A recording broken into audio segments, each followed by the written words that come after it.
Elon Musk ने निखिल कामत के podcast पर क्रिप्टो को प्राइमरली एनर्जी बेस्ड मनी के एंगल से देखा, जहां बिटकॉइन को वो सबसे ज्यादा इंटरेस्टिंग एक्सपेरिमेंट मानते हैं क्योंकि ये डायरेक्टली रियल वर्ल्ड एनर्जी से टाइड है और इसलिए फेक या आर्बिट्रेरी तरीके से प्रिंट नहीं किया जा सकता है। साथ ही उन्होंने फ्यूचर का एक ऐसा विजन शेयर किया है जहां एआई और रोबोटिक्स के कारण काम ऑप्शनल हो जाएगा, स्कैरसिटी कम हो जाएगी और ट्रेडिशनल पैसा जिसको फिएट मनी का रिलेवेंस धीरे धीरे कम हो जाएगा। पहले आज के इस पूरे वीडियो में हम समझेंगे एलॉन मस्क का क्या कहना है बिटकॉइन में। उससे पहले लाइक जरूर कीजिएगा, मैं आपको एक्सप्लेन करता हूं। चलिए, पॉडकास्ट में क्या क्या डिस्कस हुआ पहले ये समझते हैं। निखिल कामत का पॉडकास्ट पीपल बाय WTF एक लॉन्ग फॉर्म कॉन्वर्सेशन है जहां उन्होंने एलॉन से work, AI, money, crypto consciousness, India और फ्यूचर के बारे में बात करी।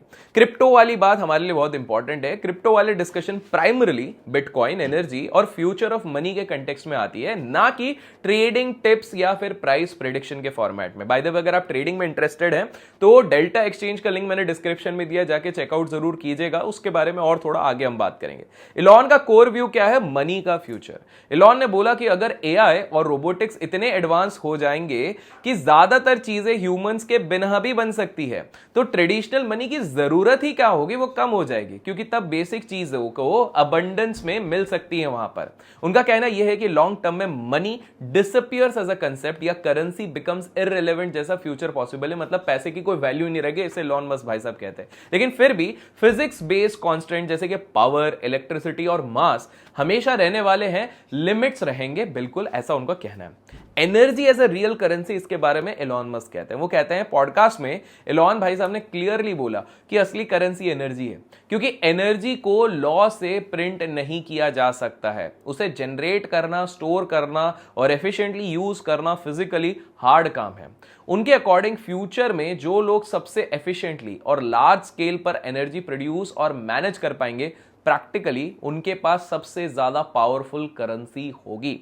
अगर मैं बात करूं बिटकॉइन की, जहां पर उन्होंने काफी ज्यादा स्पेसिफिक व्यूज दिए, Elon Musk is very vocal around that. उन्होंने कहा कि बिटकॉइन को इसलिए इंटरेस्टिंग मानता हूं मैं क्योंकि प्रूफ ऑफ वर्क मैकेनिज्म के थ्रू नेटवर्क सिक्योरिटी के लिए रियल इलेक्ट्रिसिटी और कंप्यूटेशन लगती है, जिसे digital value directly physical energy cost से टाइड हो जाती है।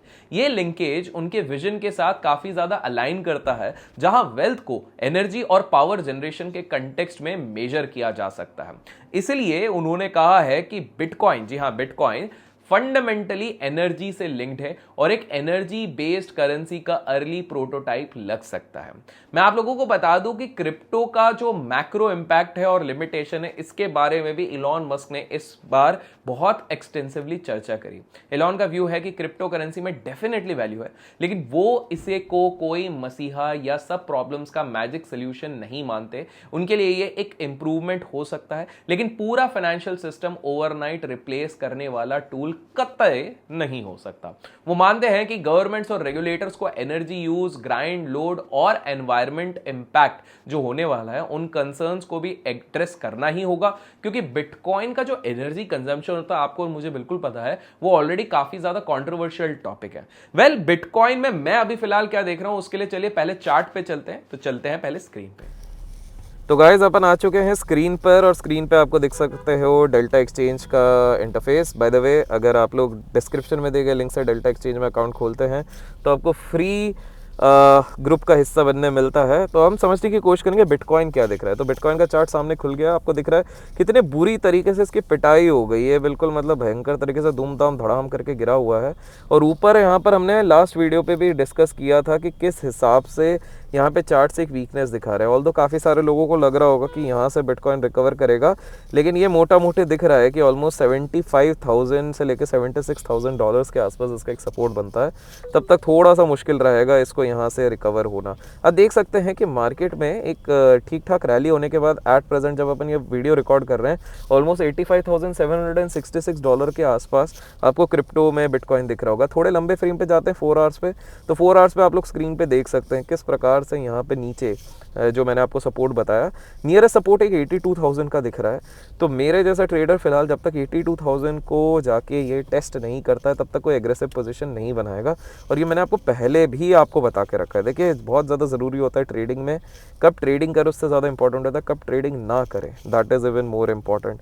तो हमको यहाँ पर दिख रहा है कंसोलिडेशन वाला लेवल जो कि आप लोग चार्ट पे देख रहे होंगे, और why I am saying 81-82,000 is a very key support, वो आपको दिख रहा है। इथीरियम पे क्या हो रहा है चलिए मैं आपको वो भी जाके दिखाता हूँ, क्योंकि काफ़ी लोग पूछते रहते हैं।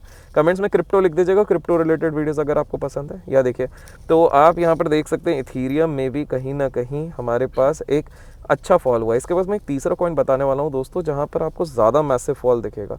तो तीसरा कॉइन पर आप देख रहे हैं कि यहाँ पर देखिए जब क्या हुआ था कि जो विंटर सेल बोलते हैं क्रिप्टो का, जिसमें बिटकॉइन इथीरियम सारे कॉइन्स एक साथ गिरे, वहाँ पर आपको वीकनेस दिखा। लेकिन एज ऑफ नाउ जब हम रिकॉर्ड कर रहे हैं अच्छे क्रिप्टो कॉइन्स भी ऑलमोस्ट 7-8% के आसपास नीचे दिख रहे हैं। अब है ये सोलाना, देखिए सोलाना ऑलमोस्ट अपने नियरेस्ट सपोर्ट पे आ चुका है। आप लोगों को थोड़ा सतर्क रहना चाहिए, बिकॉज सोलाना में तो ज़्यादा बिकवाली दिख रही है as compared to any other asset class.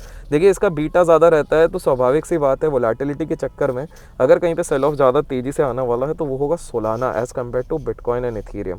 तो ये मत सोचिएगा कि कहीं पर यहाँ पर रुक गया है। आप पूरे वॉच लिस्ट पे अगर देखते हैं तो आज अगेन थोड़ा सा आपको सेल ऑफ दिख रहा है, तो यहाँ पर आपको थोड़ा संभल के रहना पड़ेगा। और टाइमली अगर आप लोगों को समझ के चलना है कि भाई क्या किया जाए इन क्रिप्टो करेंसीज़ के साथ, तो सिंपल सी बात है भाई, डिस्क्रिप्शन में लिंक दिया रहता है डेल्टा एक्सचेंज का, उस पर अकाउंट खोलिए। सबसे बढ़िया बात यह है कि यहाँ पर आप लोगों को डेल्टा एक्सचेंज पे अगर आप ट्रेड करते हैं तो आप लोगों को ये चीज़ समझ में आती है कि आपको ये चीज़ समझ में आती है कि कहीं ना कहीं आपको स्कैल्पर ऑफर मिलता है जिसमें आपको 0 क्लोजिंग फ़ी होती है और फ्लैट ऑफर भी मिलता है। तो डिस्क्रिप्शन में लिंक ज़रूर जाके चेक कीजिएगा।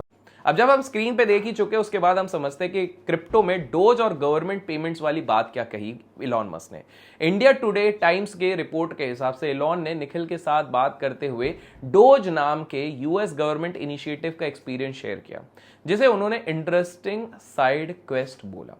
ये क्रिप्टो टोकन डोज कॉइन से डिफरेंट एक गवर्नमेंट पेमेंट्स का क्लीन अप प्रोजेक्ट का कंटेक्स्ट में आया हुआ था। इस कंटेक्स्ट में उन्होंने दिखाया कैसे सिंपल रिफॉर्म्स जैसे हर पेमेंट के साथ प्रॉपर कोड और डिटेल्ड कमेंट फील्ड कंपलसरी करने से ही फ्रॉड वाले और वेस्ट काफी ज्यादा कम हो सकती है, जिससे hundreds and billions and trillions of dollars बचते हैं।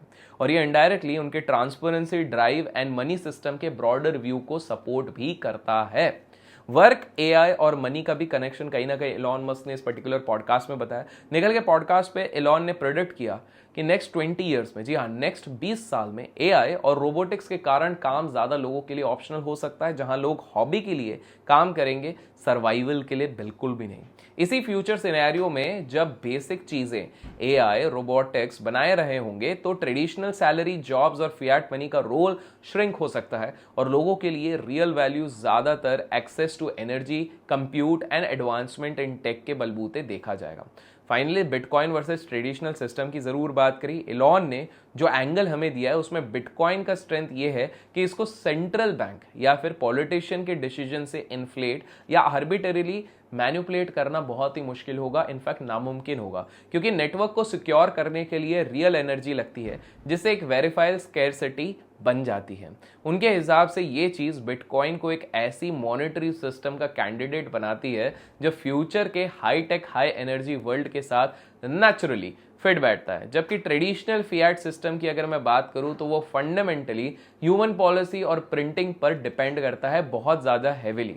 और इसी चक्कर में उनका ये कहना है कि bitcoin is going to be the next future.